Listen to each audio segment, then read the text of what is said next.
Hello everyone, welcome to my channel.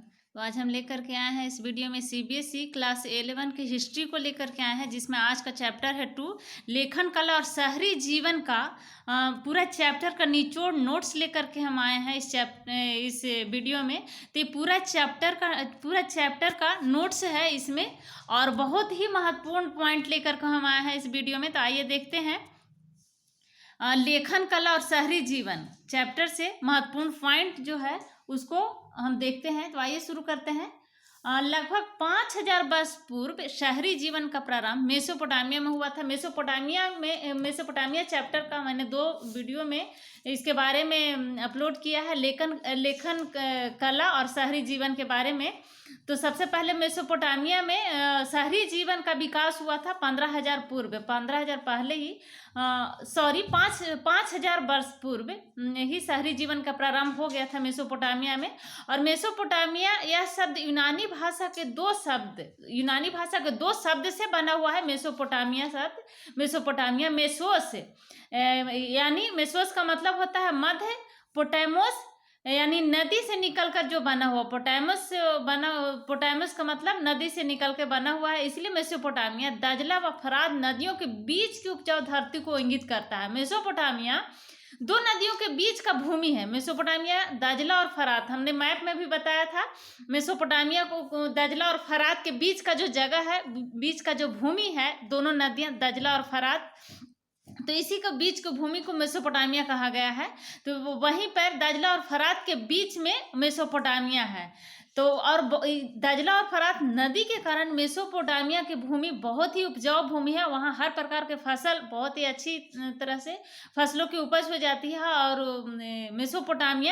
इसीलिए Mesopotamia बहुत ही संपन्न, मेसोपोटामिया की धरती जो है बहुत ही संपन्न है। और मेसोपोटामिया में जो दक्षिणी जो शहर है मेसोपोटामिया का, उरुक, वह बहुत ही संपन्न शहर है, बहुत ही सुंदर शहर है, इसलिए उसको शहर के नाम से ही जाना जाता है। तो फर्स्ट पॉइंट हो गया कि लगभग 5,000 वर्ष पूर्व शहरी जीवन का प्रारंभ मेसोपोटामिया में हुआ। और मेसोपोटामिया जो शब्द है बना हुआ है 2 शब्दों से बन करके बना है, मेसोस और पोटामोस, 2 शब्द से मिलकर के मेसोपोटामिया बना हुआ है। मध्य यानी नदी से मिलकर जो बना हुआ है, और बीच 2 नदियों का बीच का जो भूमि है उसी को मेसोपोटामिया कहते हैं। तो 2 नदी कौन कौन सा है? दजला और फरात नदी। नेक्स्ट पॉइंट है कि यह क्षेत्र आजकल इराक गणराज्य का हिस्सा है। तो मेसोपोटामिया का क्षेत्र जो है इराक का हिस्सा बन गया है वर्तमान में। तो इराक का हिस्सा है मेसोपोटामिया। नेक्स्ट पॉइंट है कि मेसोपोटामिया की ऐतिहासिक जानकारी के प्रमुख स्रोत इमारतें, मूर्तियां, कब्रें, आभूषण, औजार, मुद्राएं, मिट्टी की पट्टिकाएं तथा लिखित दस्तावेज है। मेसोपोटामिया के इतिहास की जानकारी का मुख्य स्रोत क्या है? तो मेसोपोटामिया के इतिहास के बारे में हमको जानकारी में मिलता है, वह मुख्य स्रोत है इमारतें और मूर्तियां जो खुदाई में निकला है, कब्रें, आभूषण, औजार, मुद्राएं, मिट्टी की पट्टिकाएं। जो सबसे पहले लेखन कला का विकास मेसोपोटामिया में हुआ था राजा के द्वारा, और व्यापार के लिए लेन देन जो किया जाता था उसके चलते लेखन कला का भी विकास हुआ, क्योंकि व्यापार में जो लेन देन हुआ करता था वह कई एक प्रकार के कई एक लोगों के द्वारा हुआ करता था। तो इस प्रकार से सभी का रिकॉर्ड रखने की जरूरत पड़ती थी, उतना याद करना मुश्किल हो जाता था, इसलिए लेखन कला का भी विकास हुआ मेसोपोटामिया में। और लेखन कला की जो पट्टिकाएं होती थी मिट्टी की बनी होती थी, पट्टिकाएं मिट्टी के गीली मिट्टी करके, चिकनी मिट्टी को गीला करके उसको पट्टिका बना दिया जाता था। और यह पट्टिका जब गीला रहता था उसी समय सरकंडे के तीली से उस पर लिखा जाता था रिकॉर्ड को, किसी प्रकार का कोई भी जो अक्षर होता था उसको उस पर अंकित कर दिया जाता था। बाद में अगर वह पट्टिका सूख जाता था तो उसको दोबारा यूज नहीं किया जाता था, क्योंकि उस पर दोबारा लिखना संभव नहीं था। नेक्स्ट पॉइंट है कि मेसोपोटामिया की सभ्यता अपनी संपन्नता, शहरी जीवन, समृद्ध साहित्य, गणित और खगोल विद्या के लिए भी विश्व प्रसिद्ध है।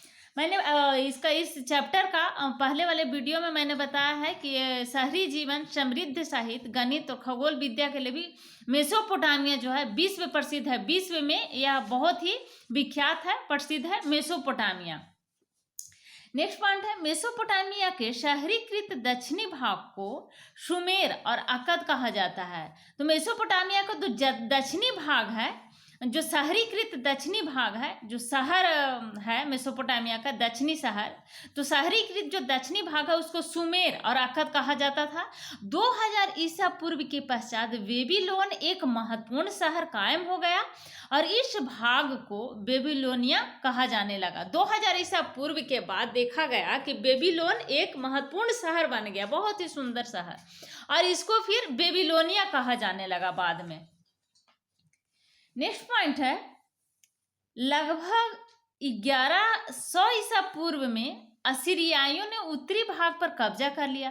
फिर इस क्षेत्र को असीरिया कहा जाने लगा। असीरियाओं द्वारा कब्जा कर लिए जाने के बाद 1100 ईसा पूर्व में असीरियाओं द्वारा जब उस पर कब्जा कर लिया गया तो इस भाग को असीरिया कहा जाने लगा।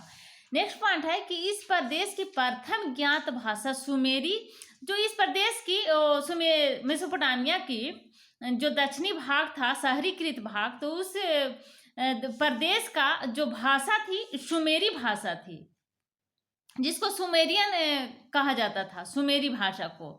तो 24 ईसा पूर्व में अगदी लोगों के आगमन के साथ ही अगदी भाषा ने सुमेरियन भाषा का वर्चस्व समाप्त करके अपना महत्वपूर्ण स्थान कायम कर लिया। पहले सुमेरी भाषा थी जिसको सुमेरियन कहा जाता है, सुमेरियन भाषा। तो उसके बाद क्या हुआ कि 2400 ईसा पूर्व के बाद अगदी लोग वहाँ आने लग गए, अगदी लोग का आगमन हो गया, अगदी लोग वहाँ बसने लग गए, और अगदी लोग के आगमन के बाद धीरे धीरे सुमेरियन भाषा समाप्त हो गया, सुमेरियन भाषा का वर्चस्व ही समाप्त हो गया, और उसके बाद अगदी भाषा उसका स्थान ले लेता है। नेक्स्ट पॉइंट है कि इस सभ्यता में नगरों का निर्माण 3000 ईसा पूर्व में प्रारंभ हो गया था। तो नगरों का निर्माण, शहर का जो निर्माण हुआ था उसमें 3000 ईसा पूर्व में प्रारंभ हो गया था। उरुक, उर और मारी इसके प्रसिद्ध नगर थे। उरुक जो बहुत ही सुंदर शहर है, मेसोपोटामिया के दक्षिणी भाग में है उरुक। उर और मारी इसके प्रसिद्ध नगर थे। श्रम विभाजन एवं सामाजिक संगठन, शहरी जीवन एवं अर्थव्यवस्था की विशेषता थी। श्रम विभाजन की विशेषता थी मेसोपोटामिया में, और सामाजिक संगठन भी था, शहरी जीवन एवं अर्थव्यवस्था की विशेषता भी थी मेसोपोटामिया में। नेक्स्ट पॉइंट है कि यहाँ खाद्य संसाधन तो समृद्ध थे, परंतु खनिज संसाधनों का प्रभाव था जिन्हें तुर्की, ईरान अथवा खाड़ी पार देशों से मंगाया जाता था। खाद्य संसाधन तो क्योंकि मेसोपोटामिया जो है दो नदियों के बीच का जो जगह था, जो दो नदियों के बीच का जो भूमि है वो मेसोपोटामिया था। तो और वो इसी दो नदियों के बीच के चलते दजला और फरात जो नदियां थी उसके चलते सिंचाई का भी साधन हो जाता था, और जो नदी द्वारा बहा करके मिट्टी लाया जाता था और डेल्टा का निर्माण होता था, तो बहुत ही उपजाऊ हुआ करता था वहाँ के भूमि। इसीलिए खाद्य संसाधन में तो समृद्ध था मेसोपोटामिया, परंतु खनिज संसाधनों का प्रभाव था। खनिज संसाधन को उस पर प्रभाव था जिसे तुर्की, ईरान अथवा खाड़ी पार देशों से मंगाया जाता था। खनिज संसाधन खाड़ी पार के देशों से, तुर्की, ईरान से मंगाया जाता था। नेक्स्ट पॉइंट है कि लेखन कला मेसोपोटामिया में जो पहली पट्टिकाएं पाई गई है वे लगभग 3200 ईसा पूर्व की है। इन पर कीलाकार लिपि द्वारा लिखा जाता था। कीलाकार लिपि द्वारा ये जो पट्टिका हुआ करती थी 3200 ईसा पूर्व में, इस पट्टिका पर कीलाकार लिपि के द्वारा लिखा जाता था। लेखन कला का आविष्कार हो गया था।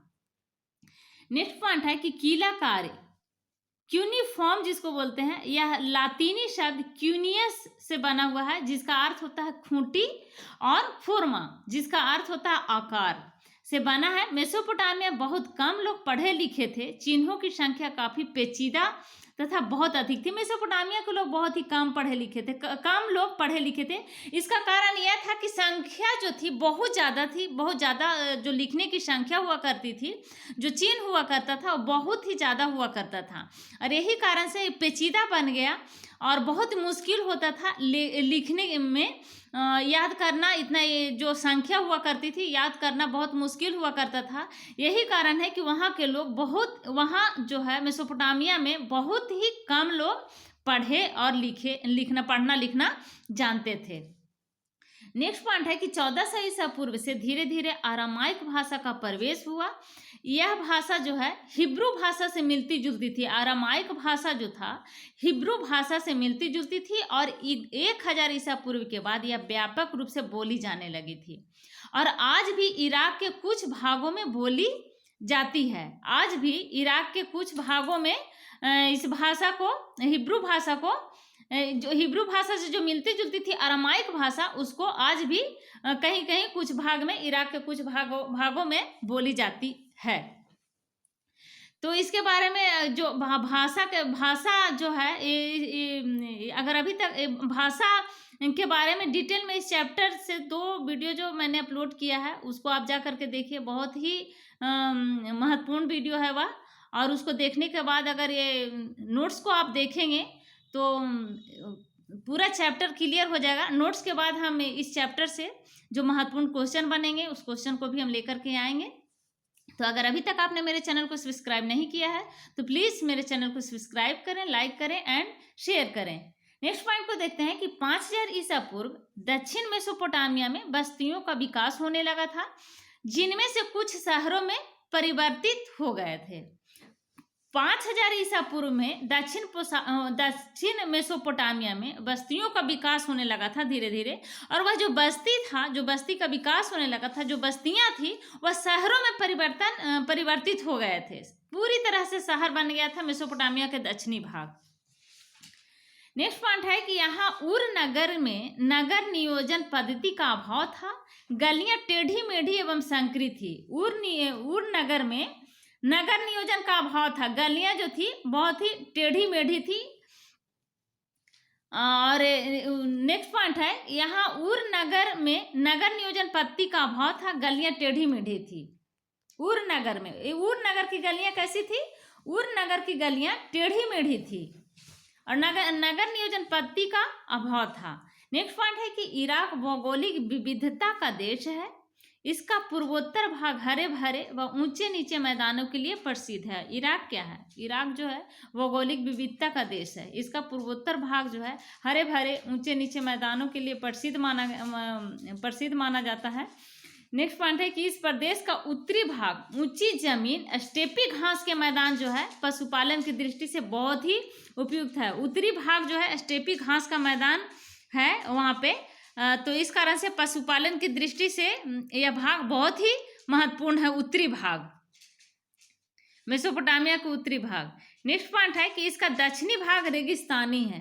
दक्षिणी भाग रेगिस्तानी है। यहाँ सबसे पहले नगरों और लेखन प्रणाली का प्रादुर्भाव हुआ था। नेक्स्ट पॉइंट है श्रम विभाजन शहरी जीवन की विशेषता है। इसके साथ ही शहरी अर्थव्यवस्था में एक सामाजिक संगठन का होना आवश्यक है।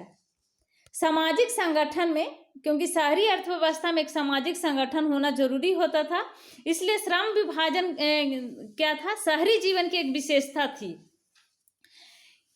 नेक्स्ट पॉइंट है कि मेसोपोटामिया के लोग संभवतः लकड़ी, तांबा, रागा, चांदी, सोना और विभिन्न प्रकार के पत्थर तुर्कों व ईरान अथवा खाड़ी देशों से आयात करते थे। इसके बदले में अपने द्वारा निर्मित कपड़े व कृषि उत्पाद का निर्यात करते थे। एक दूसरे से लेन देन हुआ करता था, लेन देन किया करते थे, और इसी प्रकार से लेन देन से ही व्यापार का विकास हुआ धीरे धीरे। तो मेसोपोटामिया के लोग संभवतः लकड़ी, तांबा, रागा, जिसको टीना बोलते हैं, टीन, तो रागा, चांदी, सोना और विभिन्न प्रकार के पत्थर जो था तुर्क और ईरान अथवा खाड़ी के जो देश थे उसमें आयात करते थे, और उसके बदले में मेसोपोटामिया के लोग लकड़ी, तांबा, रागा, चांदी के बदले में, सोना, ये सब के बदले में मेसोपोटामिया के लोग अपने द्वारा जो निर्मित कपड़े हुआ करता था उसको उत्पाद का निर्यात करते थे। तो आयात करने वाला सामान था इनके पास लकड़ी, तांबा, रागा, चांदी, सोना, और निर्यात करने वाले जो सामान हुआ करता था, तो जो अपने खुद निर्मित करते थे कपड़े उसको, और कृषि उत्पाद जो सामान हुआ करता था उसको इन्होंने निर्यात किया करते थे। नेक्स्ट पॉइंट है कि मेसोपोटामिया के लोग मिट्टी की पट्टिकाओं पर लिखते थे। वे अपना हिसाब किताब तथा साहित्य इन्हीं पट्टिकाओं पर लिखते थे। उनकी लिपि कीलाकार थी। तो मेसोपोटामिया के लोगों की लिपि कीलाकार थी और वहाँ के लोग मिट्टी की पट्टिका बनाते थे, गीली चिकनी मिट्टी को गीला करके एक पट्टिका बनाते थे और उस पर सरकंडे के नुकीले भाग से इस पट्टिका पर लिखा करते थे। नेक्स्ट पॉइंट है मेसोपोटामिया को बहुत कम लोग लिख पढ़ सकते थे। अधिकतर लिखावट बोलने के तरीकों को प्रदर्शित करती थी। पुरातत्वविद के अनुसार सर्वप्रथम राजा ने व्यापार और लेखन की व्यवस्था की थी। राजा के द्वारा ही, इसमें मेसोपोटामिया के चैप्टर में दिया गया है, हमने पढ़ाया भी है। तो मेसोपोटामिया के चैप्टर में जो कहानी के रूप में जो दिया गया है उसमें राजा के द्वारा ही व्यापार की शुरुआत की गई थी। व्यापार और लेखन कला की व्यवस्था राजा के द्वारा ही की गई थी, क्योंकि राजा को एक मंदिर बनाना था और मंदिर बनाने के लिए मणिकाएं और जो खड़ी हुआ करता था, उसको सजाने के लिए जो सामान हुआ करता था वो अपने राजदूत को भेजता है सुदूर के देश में, दूसरे देश में, वहाँ से लाने के लिए। और इसी प्रकार से व्यापार का विकास हो जाता है। और जब उसका दूत जो है अपने राजा के बातों को उस दूसरे देश के राजा के सामने राजा के बातों को नहीं रख पाया था, तो उसके बाद राजा ने वह गीली मिट्टी से पट्टिका बना करके उसमें अपने शब्द को अंकित कर दिया था। उसी समय से माना गया था कि लेखन कला का विकास हुआ। तो लेखन कला का विकास मेसोपोटामिया में राजा के द्वारा ही सर्वप्रथम हुआ था और व्यापार का विकास। तो इस संबंध में एक प्राचीन शासक इनमरकर था प्राचीन शासक मेसोपोटामिया का, और उसी ने अपने दूत को भेजा था। तो इनमरकर का नाम उल्लेखनीय है, जिसने व्यापार और लेखन कला का विकास किया था सर्वप्रथम। नेक्स्ट पॉइंट है कि 5000 ईसा पूर्व में दक्षिणी मेसोपोटामिया में बस्तियों का विकास प्रारंभ हो गया था। इन बस्तियों में से कुछ बस्तियां कालांतर में प्राचीन शहर बन गए थे। मेसोपोटामिया को जो बस्तियां का विकास हुआ प्रारंभ में, तो वह धीरे धीरे बस्तियां शहर के रूप में विकसित हो गई थी। नेक्स्ट पॉइंट है कि मेसोपोटामिया की खुदाई से सबसे पहला ज्ञात मंदिर एक छोटा सा देवालय था। यह मंदिर कच्ची ईंटों से बना हुआ था। मंदिर में विभिन्न देवी देवताओं का निवास था, जैसे उर जो चंद्र देवता थे और इनाना जो प्रेम व बुद्धि के देवी थी। मेसोपोटामिया में नगर नियोजन की पद्धति का अभाव था। मेसोपोटामिया में नगर नियोजन पद्धति जो हुआ करती थी वह उसका अभाव था। वहाँ की जल निकासी की व्यवस्था मोहनजोदड़ो की जल निकासी की व्यवस्था से भिन्न थी। जो मोहनजोदड़ो में जल निकासी का जो पता चला है, जो स्रोत मिला है, तो उससे भिन्न थी मेसोपोटामिया की जल निकासी की व्यवस्था। लोग अपने घर का सारा कूड़ा कचरा बुहार कर गलियों में डाल देते थे। अपने घर का जो कूड़ा कचरा हुआ करता था उसको बहार करके और उसको गलियों में डाल दिया करते थे। लेकिन मोहनजोदड़ो में इस प्रकार की व्यवस्था नहीं थी। मोहनजोदड़ो की गलियां, रोड बहुत ही साफ सुथरी हुआ करती थी खुदाई में जो स्रोत के रूप में मिला है। लेकिन यहाँ मेसोपोटामिया में उस प्रकार की व्यवस्था नहीं थी। नेक्स्ट पॉइंट है कि ऊर में नगरवासियों के लिए एक कब्रिस्तान था, जिसमें शासकों तथा जनसाधारण की समाधियां पाई गई है, परंतु कुछ लोगों की कब्र साधारण घरों की जमीन के नीचे भी पाई गई है। नेक्स्ट पॉइंट है कि नगरों की सामाजिक व्यवस्था में एक उच्च या सम्राट वर्ग का प्रादुर्भाव हुआ। धन दौलत का ज्यादातर हिस्सा समाज के एक छोटे वर्ग के हाथों में केंद्रित था। मेसोपोटामिया के समाज में एकल परिवार को ही आदर्श माना जाता था, जिससे पति पत्नी और उसके बच्चे शामिल होते थे। पिता परिवार का मुखिया हुआ करता था, यानी मेसोपोटामिया में भी पुरुष प्रधान था। मेसोपोटामिया की सभ्यता पुरुष ही मुखिया हुआ करते थे। नेक्स्ट पॉइंट है कि 2000 ईसा पूर्व के बाद मारी शहर का विकास राजधानी के रूप में हुआ था। मारी जो शहर था वह राजधानी के रूप में हो गया, राजधानी बन गया था। यह राज्य फरात नदी के ऊर्ध्वाधर पर स्थित है और कृषि के साथ साथ पशुपालन की यहाँ मुख्य व्यवसाय है। यहाँ की मुख्य व्यवसाय कृषि थी और पशुपालन। नेक्स्ट पॉइंट है कि यायावर समुदाय कृषि से समृद्ध हुए भूमि प्रदेशों में पश्चिमी मरुस्थल से आते रहते थे। ये खाना बदोश लोग अगदी, एमोराइट, असीरियाई और अमीरनियम जाति से संबंध रखते थे। यायावर मतलब घुमक्कड़ लोग, जो एक जगह से दूसरे जगह जा करके अपना जीवन यापन करते हैं, कुछ दिन एक जगह रहे फिर दूसरे जगह जा करके जीवन यापन करते थे, तो उसी को यायावर कहा जाता था। तो यायावर समुदाय कृषि से समृद्ध हुए भूमि प्रदेश में पश्चिमी मरुस्थल से आते रहते थे। ये खानाबदोश लोग अगदी एमोराइट, असीरियाई और अर्मीनियम जाति से संबंध रखते थे। नेक्स्ट पॉइंट है कि मेसोपोटामिया के लोग शहरी जीवन को महत्व देते थे।